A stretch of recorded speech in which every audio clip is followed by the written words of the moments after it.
హామీలు ఎగ్గొట్టడం, అబద్ధాలు చెప్పడం, చెట్లు నరకడం రేవంత్ రెడ్డి బ్రాండ్లు అని మాజీ మంత్రి హరీష్ రావు అన్నారు. సిద్దిపేట జిల్లా గజ్వేల్లో బీఆర్ఎస్ నాయకులతో నిర్వహించిన రజతోత్సవ సభ సన్నాహక సమావేశంలో ఆయన పాల్గొన్నారు. ఉమ్మడి మెదక్ జిల్లా నుండి వరంగల్ సభకు 1,00,000 మంది హాజరు కావాలని పిలుపునిచ్చారు. ఎంత స్పీడ్గా కాంగ్రెస్ పార్టీ గెలిచిందో అంతే స్పీడ్గా ఓడుతుందని అన్నారు హరీష్ రావు. రేవంత్ పాలన పట్ల ప్రజలు పూర్తిగా విసిగిపోయారన్నారు. హెచ్సియు భూములు కుదవపెట్టి 10,000 కోట్లు అప్పు తేవడానికి 170 కోట్ల లంచం ఇచ్చారన్నారు. నూకలు తినమని బీజేపీ చెబితే కాంగ్రెస్ నూకలున్న బియ్యం ప్రజలకు ఇస్తుందని హరీష్ రావు ఫైర్ అయ్యారు. ఒక 1,00,000 మందిని వరంగల్ మీటింగ్ తీసుకుపోవాలని లక్ష్యంగా పెట్టుకున్నాం. ఒక దిక్కు 1,300 ఎకరాల పార్కింగ్, ఇంకో దిక్కు 200-300 ఎకరాల్లో మీటింగ్. సో చాలా మంచి కన్వీనియంట్ గా దొరికింది. మన అదృష్టానికి మన దగ్గర పబ్లిక్ మన సైడ్ వచ్చేసింది. ఎంత స్పీడ్ గా కాంగ్రెస్ పార్టీ గెలిచిందో అంత స్పీడ్ గా అవుట్ అయిపోయింది, డౌన్ అయిపోయింది. దాని గ్రాఫిక్ లేచి పడిపోయింది. ఇక అది జనం అయిపోయింది. ఎప్పుడు ఎలక్షన్ వస్తుందా, ఎప్పుడు మేము పీడ వదిలించుకుందాం అనే కాడికి వచ్చారు. అసలు మార్కెట్లో రూపాయి దొరకని పరిస్థితి ఏర్పడ్డది. అంటే ఎంత ఆగం చేసిండు తెలంగాణ అంటే, కేసీఆర్ ఎంత అద్భుతంగా పెంచితే ఈ రేవంత్ రెడ్డి వచ్చినాక అంత కథం చేసిండు. అసలు బ్యారల్ నడుస్తారు. సిమెంట్ దుకాణం నడవదు, స్టీల్ దుకాణం నడవదు, టైల్స్ దుకాణం నడవదు, కిరాణం దుకాణాల సేల్స్ అమ్మినాయి.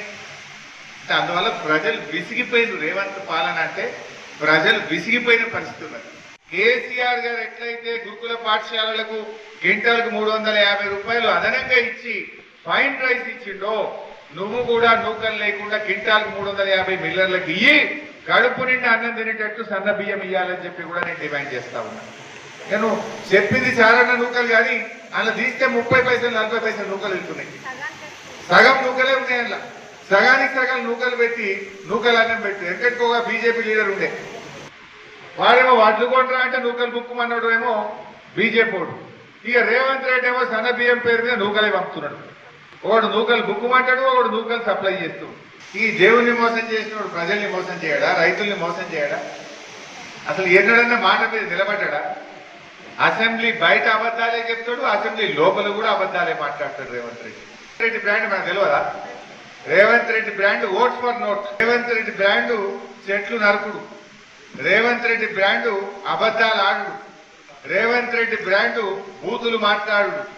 రేవంత్ రెడ్డి బ్రాండ్ ఎన్నికల్లో ఇచ్చిన హామీలు ఎగ్గొట్టుడు. మేము ఐసీఐసీఐకి భూమి కుదబెట్టలే, మేము భూమి కుదబెట్టలే ఐసీఐసీఐకి. ఐసీఐసీఐ కాకపోతే మరి దేనికి కుదబెట్టినావో చెప్పు. కుదబెట్టినావా లేవా భూమి? అప్పు తెచ్చినవా లేదా? బీకాన్ ట్రస్టీషిప్ లిమిటెడ్ కు 400 ఎకరాల భూమి కుదబెట్టిండు. 10,000 కోట్ల రూపాయలు బాండ్ రూపంలో తీసుకొచ్చిండు. అప్పు ఇప్పించినందుకు 170 కోట్ల రూపాయల బ్రోకర్ ఫీజు కట్టిండు. 170 కోట్లు లంచం ఇచ్చి అప్పు తెచ్చిండు.